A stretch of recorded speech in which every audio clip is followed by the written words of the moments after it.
Hey there, Pinball Wizards. This is Mike from the One Stop Co-op Shop, and I'm doing something a little bit different today. I covered the original Super Skill Pinball a few years back and really enjoyed it. I'm not usually a fan of roll and writes, but the thematic integration of sort of the pinball mechanics and just the fun of the varied tables really won me over. And somewhat recently, WizKids sent me review copies of all of the other sets, Ramp It Up, which was from 2 years ago, and then both the Holiday Special and the Star Trek set came out last year. And I wasn't sure of quite the best way to cover these, so what I decided to do was to play every single table in all of them, so that's 11 tables total. And I played each of them 2 to 3 times. And what we're going to do in very quick fashion is do like a little review of each of them and each of the sets and a little bit of ranking at the end, just to give you an idea of what you might want to invest in if you like the idea of pinball roll and writes. And if you like the content on the One Stop Co-op Shop, consider supporting us through Patreon. You get early access to our videos and exclusive videos every month you cannot see anywhere else. You can also watch our separate streaming channel for even more content, listen to our weekly podcast, or join the conversation on our Discord.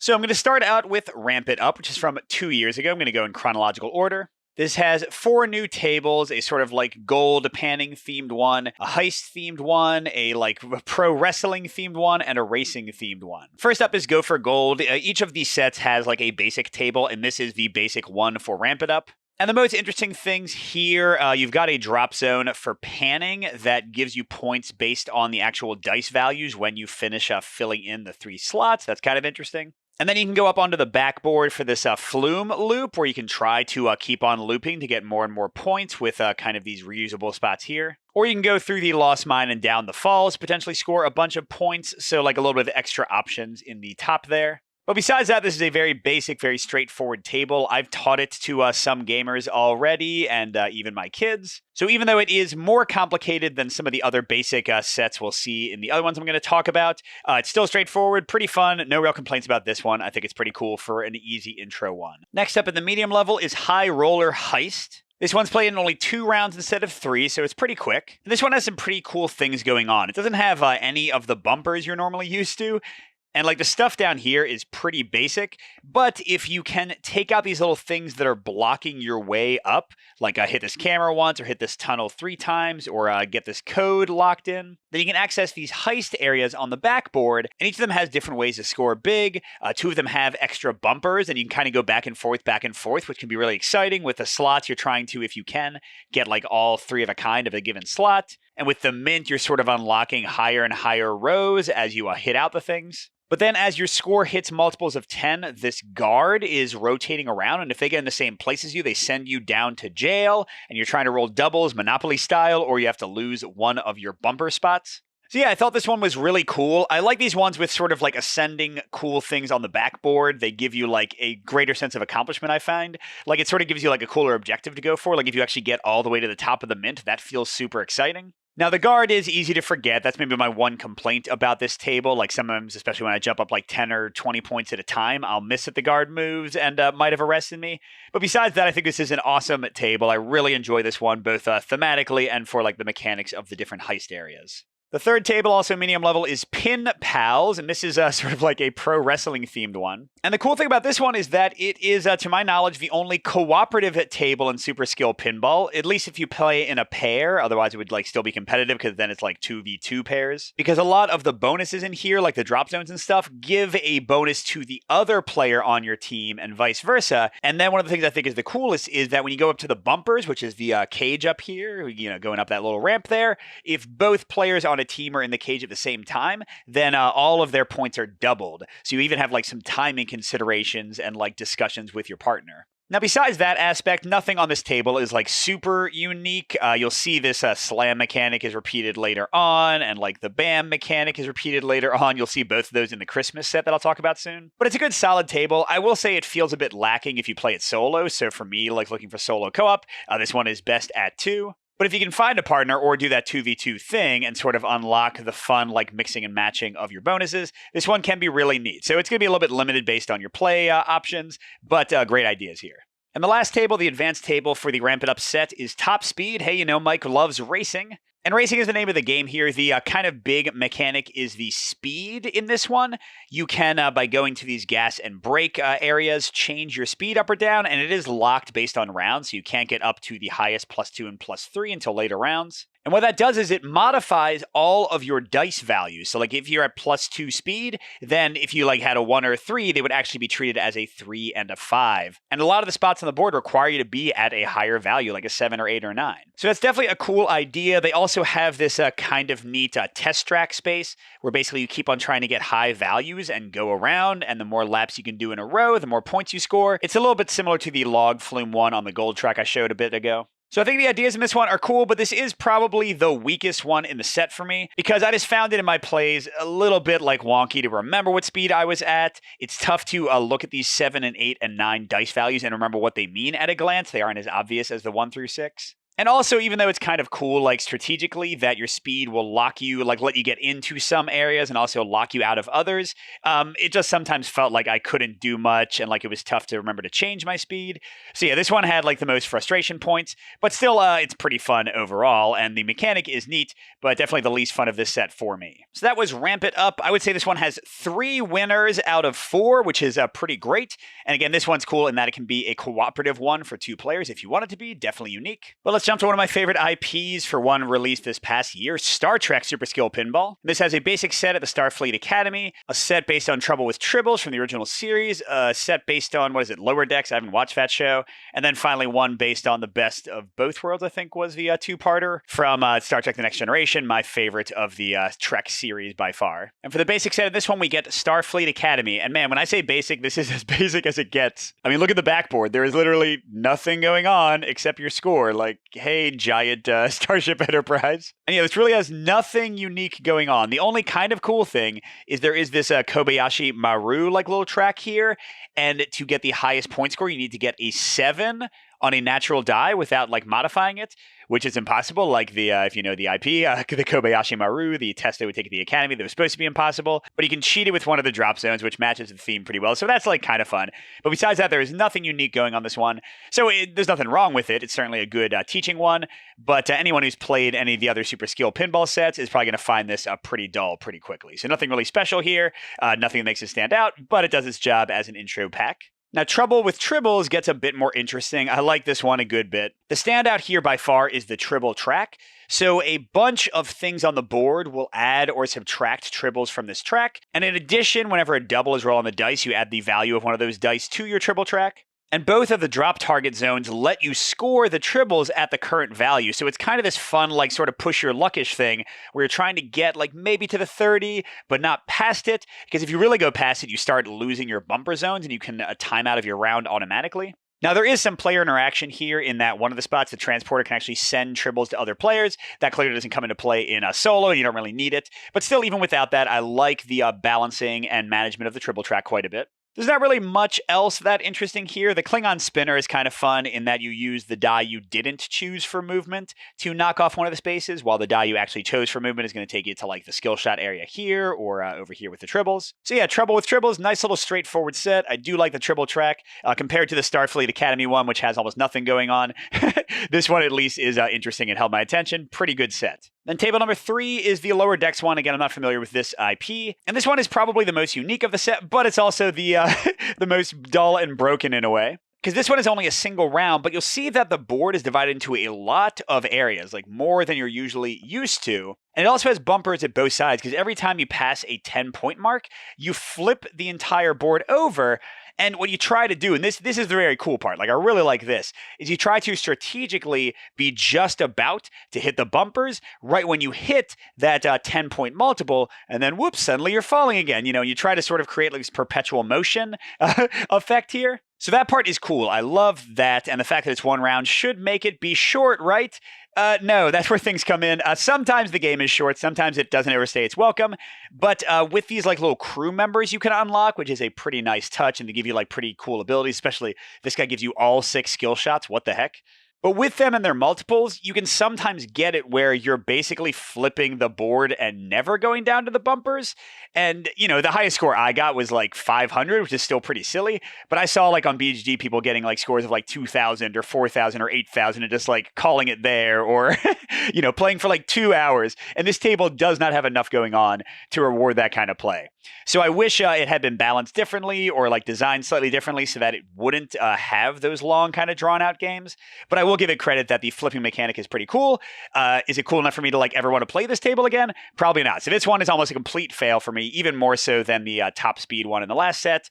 I played it once and I don't need to play it again. But hey, we go from the worst of the tables that I've reviewed so far in this video to my favorite one probably out of all of the sets, and that is Borg Attack. I love Next Generation, but even without that love, this table is cool. Because this one is sort of like a regular table for 2 rounds, and then kind of like a boss battle for the 3rd round. Yeah, that's neat, right? So you're playing a fairly standard table at first. Now, there is a thing where you're rescuing civilians, and you can like get a multiplier on the score of them. But then you're also going to this beacon and this arming spot, and those are unlocking ships up here and arming them with photon torpedoes. So you're just kind of setting things up as you're playing the game and getting points. So you've got this extra consideration as you're playing. A pretty neat thing. But then when you get to round 3, it's just the Borg, and you are hitting these things. It's kind of like the one in the heist set in Ramp It Up, where you're like unlocking more spots by hitting the bottom row and then going up. And you're trying to get all the way to the top and blow up the Borg cube. And I love this because, you know, this is in the end just a beat your own score kind of game. And this gives it the strongest kind of end goal / main objective of any of the sets I've ever played. So that for me was very exciting. And like you're trying to manage your ships, basically you're bouncing from a ship and back, but the die you don't pick is represents the Borg shooting at your ships. So like if I roll like a 3 and a 6, you know, I might bounce over here with a 3, but then the 6 means that my Steam Runner class is getting blasted and their shields go away, and then you can recharge their shields. But if you recharge their shields, you're taking away the same thing you use to recharge the shields is what you use to get rid of the Borg adapting to your weapons. You can't use those dice values anymore. So it is like a delicious and incredibly tense little like boss combat here in Super Skill Pinball. I am so enamored with this one. And yeah, it kind of elevates this entire Star Trek set for me because this is my favorite table out of all the ones I've played, all 11. So that's the Star Trek set. Very basic and kind of boring starter set. Tribble one is pretty fun. Lower Decks I don't recommend at all. It's kind of a heavily flawed experience. But the Next Generation one, so good, so good. So this is like, yeah, this is a very mixed recommend. But let's get to the last set, which is the Holiday Special. And we've got some major Christmas IPs. I love all of these. Well, actually, National Lampoon my wife loves. It's never been as much of a favorite for me. But I love Christmas Story. I love Elf. But you might be noticing the same thing I am. Hey, Super Skill Pinball, where'd you put my 4th table? Nope, there isn't one. This is the first set out of the 4 they've released that has only 3 pinball tables on it. Wah wah. So the basic one this time is Elf, and very much like the Starfleet Academy and the Star Trek set, this is like basic beyond basic, like basic to the point of boredom. There is, again, basically nothing unique here. There's this clause meter that's kind of interesting, and the naughty and nice drop targets will both raise up or lower your clause meter. And that's it. Like, there's really nothing else special about this board. And it really feels like a squandering of the IP, because at least, like, the Star Trek one had the Kobayashi Maru, but there's nothing that is just not basic Christmas here. It's like nothing that is specific to Elf. I don't know, like even just the fact that they just have Will Ferrell up there and then like nothing else kind of down here. I don't know. It doesn't make me think of the movie. It doesn't really make me think of anything at all. Like I guess the Clausometer goes with like when Santa Claus was in Central Park and stuff, but whatever. Yeah, I feel like this is the weakest of the basic sets out of the 3 that I reviewed. So it's still fine. It still teaches the game. It still does its job. There's nothing wrong with it. It's not flawed. It's just nothing special and even slightly more boring than the Star Trek one, and definitely more than the Ramp It Up Gold one, which is by far the most interesting of the basic sets they have. Now, I will note, and this is a theme for this set, that this is only a 2-round basic set, so it does make teaching the game even faster. That's the one positive, but, you know, you could treat any of the other basic sets and just say we're going to play for 2 rounds or 1 round when you're teaching the game, so I wouldn't really call that a major win for this set, but it's fine. Then you get National Lampoons, and this one is pretty cool. This is only a single round, kind of like the Lower Decks one. But instead of having like this infinite, turning thing, this one has the interesting mechanic that some of the drop targets will let you empty out your bumper spots so you can get more bumper hits. And then also you've got this gas line here that lets you trigger explosions that hit you up kind of like a bumper. So I think that's really neat in that even though it's only a single round, they give you some clever ways to kind of keep your ball alive longer. That's the thing I like the best. The rest is not that great. At the top, they have like this light track, and a lot of the things you do will fill out lights instead of points, and then you can score the lights, I don't know. I guess it's kind of like the Borg one and like rescuing citizens, but that felt more interesting there because at least you got double points for them. This just felt a bit like an extra step to get my points, and my score kind of felt low for a lot of the time, so it was sort of anti-fun to me. And then the other big thing is you've got your Christmas bonus that goes from Jelly of the Month up to getting a new swimming pool. That at least is fun for the movie reference. And this will go up every time you roll a double, and you want to time getting your boss drop target so that you get, the 10 or the 20 pointer.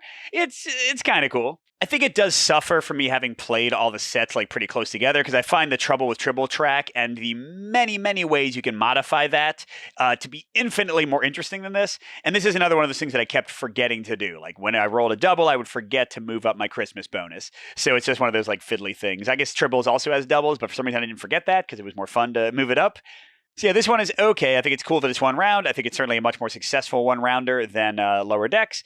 It doesn't blow me away, but I do think it's got some fun things, but also some somewhat frustrating elements too. And finally, our last table for review is A Christmas Story, the third one in this set. And this one is also fine. It's only a 2-rounder, so none of the ones in the Christmas set go above 2 rounds. And there's nothing too interesting. There are some repeats here. They have from the Ramp It Up set, the bully is like the exact same mechanic. They also have from the Ramp It Up set this like little next shot BB thing that doubles your score. So there's like repeated mechanics, which again, suffers with me having played them all like close together. But besides that, there's just like a lot of places to go, which I guess is kind of cool. And as you go to different places and finish them off, you check off these things up here, which can give you a 25-point bonus. So that's pretty interesting. It does give you like a lot of diversity in where you go, although I think it makes the board pretty muddled. I guess perhaps the most unique mechanic is the dare mechanic. Once you fill this, you get to pick a single, double, or triple dog dare, and if you roll the dice high enough, you get points, but if you don't, you get nothing. It feels pretty random, but it was okay. There's a little Santa like bumper set up here, nothing too special there, but that's okay too. And this one at least calls to mind the movie really well, like unlike the first, the Elf set. Like all the things on here, if you've seen The Christmas Story, will immediately bring to mind all the major moments of the movie. So yeah, this one is definitely the biggest disappointment for me. I think Elf is super boring. It doesn't use the IP well at all. I think National Lampoon is probably the best. I don't know. I would say these are both like pretty good, like not great, but pretty good. The cool thing for this one is that it's probably the best known IP. So certainly when I showed it to my family, they were like the most interested in playing this one. That by itself can be a selling point if you're playing with multiple players. And also all of these are definitely like catering to more of a family crowd. They're all, as I said, shorter 2 or 1 round games. So they kind of don't overstay their welcome. But besides that, it's the worst value of all the sets because you only get 3 tables instead of 4, and none of them are particularly good, and I think one of them is pretty wasted. So it's really like 2 good tables instead of 4. Now let's get into some quick ranking. I think you can probably already guess. Certainly by far the best for me is Ramp It Up.